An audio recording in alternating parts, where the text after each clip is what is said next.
This is Andy, and this is talking about removing a gimbal bearing seal on a pre-alpha Mercruiser. This is basically the MR. So this is a 1968 Glastron Mercruiser. This is a 120. It's basically the same with the 140. And I've got the seal removed. It goes in there. It goes in before the gimbal bearing, and it was a bear to try to get this thing out. And if you look inside, you can see that there's a recessed area that it goes into. So it fits in there, and then it's kind of flat. And I'll show you what I mean with a couple other things, because these are a pain. So here is the seal that I finally got out. And this was an old one. And when I was first looking at it in the engine, I saw this metal rim, and I almost thought that was a C-clip. And then luckily, as I'm Googling this thing, I find one old part that shows this metal ring. So this one is actually the older style. It's two-sided, and it went in this way. So this, it had to pull out this way, pull out towards me. But this is what I was seeing in the back of the engine, and I couldn't get it out for the life of me. Here is the newer one, and I believe the newer one goes in this way because the seal is on the engine or the lower unit side that we are sealing in grease and water from getting past the gimbal bearing. So here's what the newer one looks like. So I tried all these different things to get at it, and the problem is there's not a lot of room to work with. And I'm going to show you the back of the bell housing assembly. So this is the engine side of the bell housing assembly.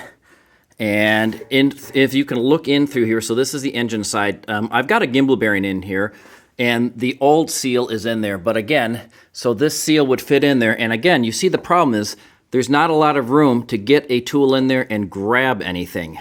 So I was trying, like I tried using like a slide hammer, and that didn't work. I tried all these other things, and other people have said make a pipe, a plastic pipe that you can fit in this side and then attach with a bolt and maybe pull it through. Again, obviously you've got to take the gimbal bearing out first, but it is just really hard to try to get at this thing. I mean, again, if you look at the size of this thing, this guy will just come in from the motor side, and it'll press up against here and get stuck. So there's just not a lot of clearance. So the way I ended up finally doing this is this morning I made this little tool, and it was an old tool that I rebent and basically made it big enough so that I knew I could get through the seal part. And it turns out on this one I got through the seal part, and I actually got in the middle of this one and pulled it through. But I was assuming that I was going to get on the far side and pull it through. But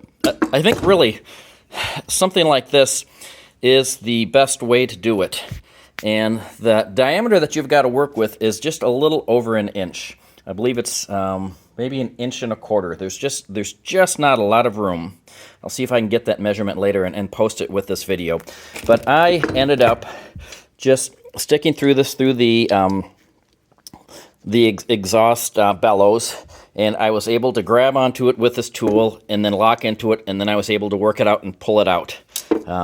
So it is such a pain. I'm not kidding. I have spent, besides trying to make a different tool that fit in the back and pulled it out and other things, I've probably spent about 4 hours trying to get this stupid seal out. And, you know, realistically, probably could live without it. But anyway, just a note, this turned out great. This thing took me, I don't know, 45 minutes to make. I had this old tongs and just welded on. I found a washer and I cut and just welded it on. And the one thing I did is I made sure that I could fit it in there. But that worked great. But it's a pain to get out. It does come out. So this is the way I removed mine. And with this tool, 15 seconds, 20 seconds maybe is all it took me. I was originally planning that maybe I'm going to have to hammer this. I just had to grab onto it, and I could just wiggle it, and it popped right out. So there you go, how to remove the gimbal bearing seal on an old Mercruiser, and I believe this would be almost anything pre-1990.